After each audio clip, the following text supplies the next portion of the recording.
buckle up, we've got a lot to discuss. I called almost everything that happened in this show since episode 1, from Osha and May switching sides because of how they acted, to Qimir being the stranger, even down to the plague man himself, even though we'll talk about him. However, the show that I had envisioned since episode 1 was far better than what we ended up getting. In fact, the finale did turn the tables on all of you, because apparently everyone now wants a second season because the hashtag renew the Acolyte trended on X the day of the finale, which is unbelievable to me. It's so unfathomable. Did you guys not watch the same show? Apparently we did not. And then, even though the ratings for the show are abysmal and the viewership is only just okay, the discussion online is and has been tremendous. And it seems like it's only gonna get louder and likely messier should the Acolyte be renewed for season 2.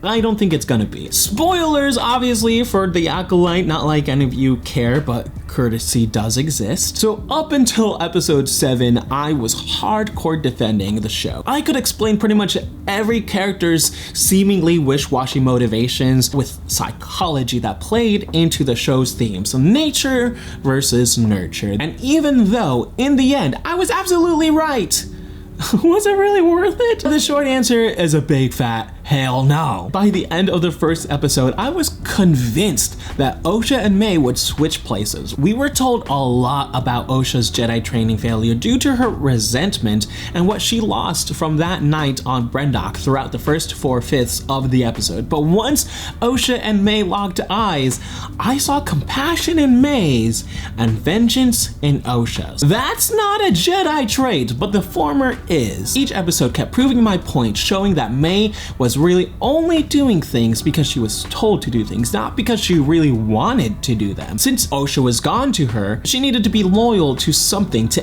anything, to anyone else. It's in her nature. Yet Osha was always independent, free-thinking, and unloyal to her own family and to May. In fact, Osha got angry with May multiple times during episode 3 whenever May inquired about Osha's personal business, about Osha's personal desires. But we were fed lies and we were gaslit that May was evil, just how Osha was gaslit into believing the same exact thing.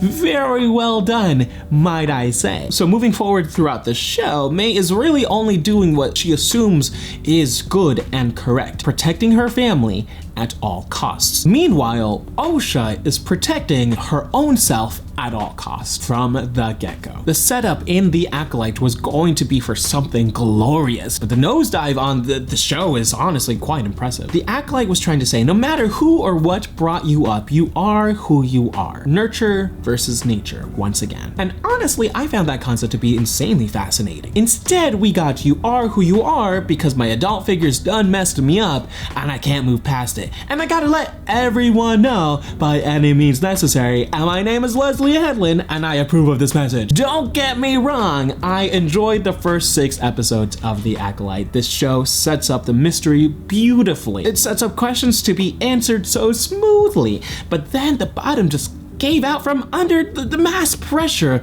of personal trauma and overpromising. Yes, the story we got at hand is really worthy only of 2.5 hours of your time because 2 episodes are basically the same from different angles, and the rest of the episodes in retrospect contribute absolutely nothing. Nothing! The amazing lightsaber battle from episode 5 was merely shock value, which worked, but to what end? An absolute heaping pile of dinosaur shit. Someone better call Bryce Dallas Howard. Speaking about episode 5, that episode was incredible. I was so ready to put it on my favorite episodes of the list here. The lightsaber choreography, the stakes, the boldness, the cinematography. Oh, it was beautiful. However, rewatching the show and that episode specifically, which my friend, after knowing what Soul really did, soured the entire thing. The deaths took on new meaning because 8 innocent, unsuspecting Jedi died. All died because one man decided to play house with Osha. And yes, the vibes are that creepy. In the world of Dan Schneider's, how did no one look at this script or even watch the series back and say, you know, I don't think this is okay.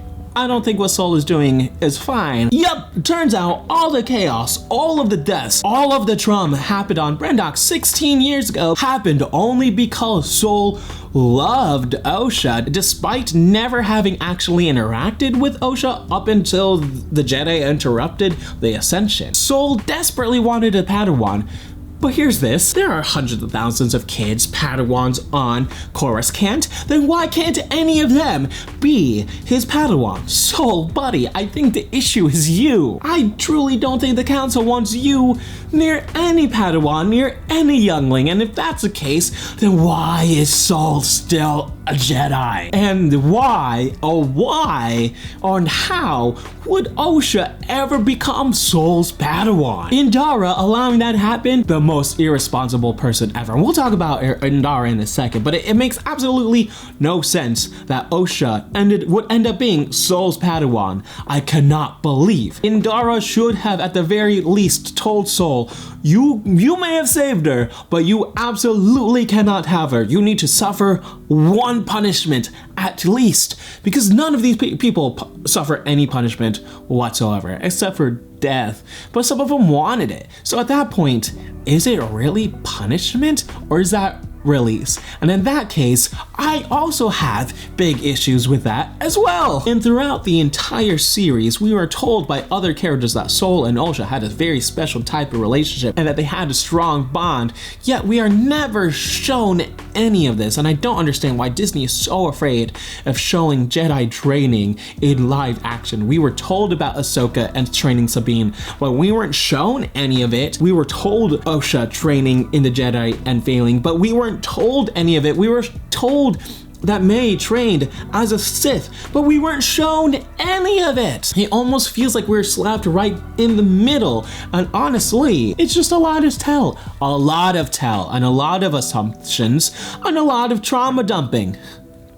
Leslie Hanlon. If we would have seen Osha fail her Jedi training and Sol desperately trying to train her and failing to train her to become a Jedi, because essentially they both would have failed, that would have been such a bigger impact. By the time it is revealed that Sol, that Sol deliberately killed May, I have a big issue with that, but we're going to talk about that also in just a little bit. Showing us those bonds would have made the reveal that Sol is actually a piece of shit and deserves to very much be force choked by Osha would have been poetic.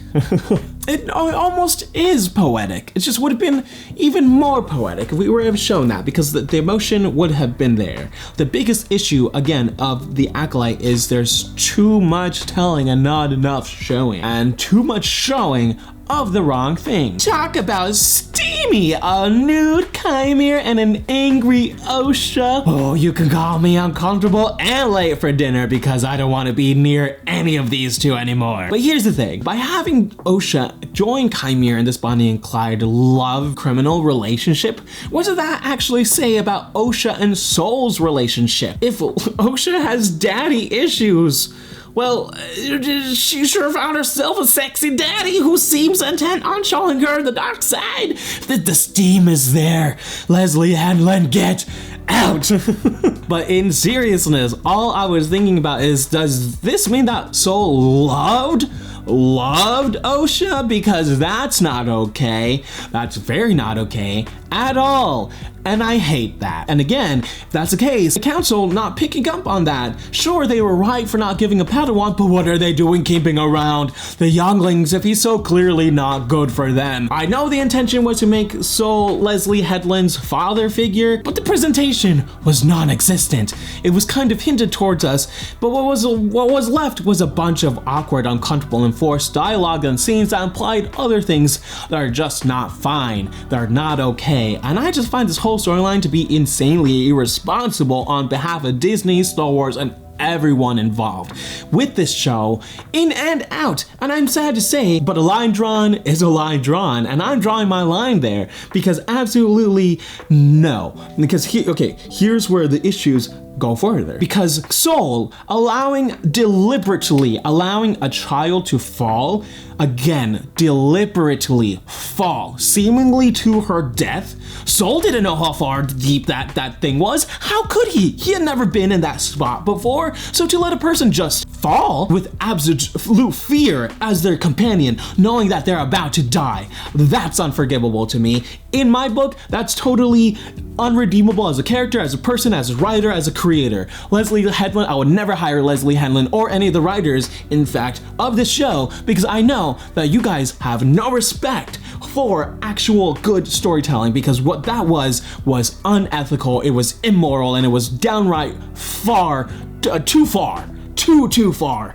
And in fact, I'm so glad that Indara and crew felt that they needed to lie, because that means they felt the weight of their consequences. That they meant that they were scared shitless. And honestly, good, because what they did was wrong, and I'm glad that they freaking died because of it. But I'm just not happy that it happened, because it didn't need to happen. Because again, Sol freaking doubled down on his choices in the finale, and he's just like, I made the right choice. You, Sol. No, you did not. Yes, you made the right choice killing the mom. The mom was very clearly evil. Everyone could see that.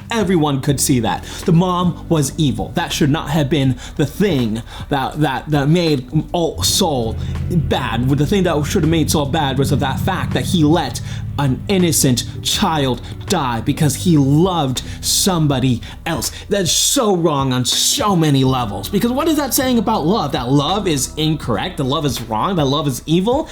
Absolutely not! I don't agree. That is why I say, have you heard of BetterHelp, Leslie Headland? Because this show was atrocious. It's a cry for help from Leslie Headland. So much trauma dumping went into this show. It was set up beautifully, and just all of it caved from underneath it. Here's how we know that love is not an evil emotion in Star Wars. Luke refused to fight Darth Vader because he loved his father. He said, absolutely not will I fight this man. I'm going to love this man because he is my father. He may have lost his way, but I still see good in him. Osha and Sol and Qimir and Osha and May, and just too much of a personal thing. If you have issues, talk to a therapist. Don't ruin Star Wars. Don't write things because you felt like you need to. That's awful. And speaking about love, what was with the flirting with Indara and Sol? Oh my gosh, seriously, what a waste of Carrie-Anne Moss. Master Indara absolutely had no control over her crew, over her team, and shows zero self-respect as a leader by allowing her to continually be walked over by Sol, by her Padawan, by Kelnaka. Oh my gosh, when you think about it, it was actually Torben who caused all of the chaos in the first place. Torben fled to the castle because Indara had no control over Torben. Indara should have said, all right, dude, you don't want to be here. Go home. We have an important mission. You clearly don't want to be here. You're clearly holding us up. Go home, get me a new Padawan. That's what she should have done. But no. Instead, she forced him to be there with no explanation. Of course, Indara is supposed to be the bad mom, the one that gives the because I said so with no explanation. Oh my gosh, it's so on the nose and I hate it. Trauma dump is not good writing. I truly believe that Indara was a true villain of this because Sol had a very small window of redemption when he said, I'm going to tell the council what I did. I'm going to confess what I did. And Indara, what did she say? Why are you going to do that to her, to Osha, not to you, not to anyone else? She used Osha as a manipulation tool for Sol so that Indara could cover her own tracks. Oh my gosh, poor Sol was gaslit into this, but where Sol falters is where he literally could have said, nah, I'm still gonna do the correct thing and confess. No, he did not though. He did not confess. He did not do the correct thing. It's so frustrating. Mother Gothel and Indara certainly have tea and breakfast together because, man, two masters of manipulations, and they're both in the Disney universe. Honestly, I knew that they were going to be setting up a season 2 because there was no way that there was going to resolve everything in the finale. Which, I mean, there were some cool moments in the finale, like watching the saber bleed for the first time ever. That was insanely cool. And Osha realizing that she had become Sith, that she became Darkseid incarnate herself by killing her master, the final step in becoming a Sith. All of that was so well done, all so good, and seeing the terror on her face, oh my gosh. But then I remember the rest of the show exists. And then, oh my gosh, but to bring in Plagueis, which was indeed cool to see, but absolutely broke the Star Wars timeline. But I mean, hey, at least I was correct that Plagueis had at least to learn about creation of life or something that would lead into his powers that we hear later on in episode 3, Revenge of the Sith, and that Sidious would then learn how to do that for Anakin later on, but then also including Yoda. Honestly, allowing Vernestra to even approach Yoda's room is a crime in of itself. They better not take Yoda or that will literally be the end of Star Wars for good, because Vernestra is such a wet blanket, man. She's such a wet blanket and an awful Jedi. It's totally unbelievable that Leslie Henlin and crew thinks it's going to be a really cool concept to have Master and Padawan, Vernestra and May versus Sith and Acolyte, Qimir and Osha. They think this is a really hot, cool concept, but it's not. It would be if season 1 was amazing, but it wasn't. It was such a letdown, because to vilify the Jedi, and granted, just a couple Jedi, but to not even show one single good Jedi amongst truly awful Jedi, and honestly, Yord, Jackie, they were great, but they were nothing spectacular. They were just there. They were just victims of circumstance, and that is awful. Because again, what brutal deaths for what? For what? For nothing. Truly for nothing. In the end though, I really wanted to love the Acolyte a lot more than I did, but in the end it's just so massively disappointing. And even though we did get amazing choreography, and I really could watch episodes 5 and episodes 8, only those episodes honestly, because they have the best fighting in the whole show, and even though I can only watch those 2 episodes, it's still not the same anymore. I was just radically disappointed, and unfortunately, so much so that I gotta give this a 5.7 out of 10. Let me know your thoughts on the Acolyte down below. Did you watch this? Did you not watch it? Are you ever going to watch it? Honestly, I say watch episodes 5 and episodes 8 because those are the coolest episodes. You don't gotta know about anything else. You just gotta watch really good choreography of lightsabers, because that's what I liked about it. But other than that, dumb. The rest of the show really shat itself, and I'm just so disappointed. I kind of want to work on my version of the Acolyte, because I honestly think that this show could have done well if they weren't trying to do this whole murder mystery bait and switch, like, oh, who was it? I think that we have the bare bones of a good story here, but again, not only did it not deliver, a character assassinated. Oh God. And if you're wondering if I'm going to react to the skeleton crew, I am not. That looks so awful. I'll review it once it's done, but not weekly. Anyway, my social media links are in the description below. Once again, leave a comment down below, subscribe if you want to see more, like this video if you liked it, and I will see you next time. You've just been modified.